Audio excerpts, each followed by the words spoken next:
তো গাইস আমরা চলে আসলাম রেডমি ফোনের শোরুমে। তো রেডমি নোট 13 আমাদের পছন্দের একটা ফোন, বাজেট কম, বাজেটের মাধ্যম দিয়ে একটা ফোন কিনলাম 6128। ফোনটা আনবক্সিং করা হচ্ছে, তো আমি আনবক্সিং করতে পারলাম না, তো বড় ভাই আনবক্সিং করতেছে।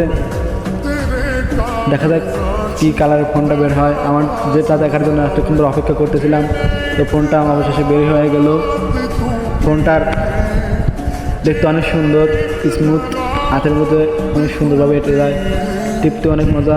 তো ফোনটার কালার হলো গ্রিন, গ্রিন কালার, যাই নীল কালার, আকাশি কালার। ফোনটা দেখতে অনেক সুন্দর। ফোনটা অফ করা হচ্ছে।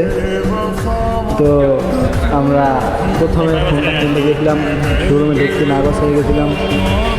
তো ফোনটা অফ করার অপেক্ষায় রয়েছি।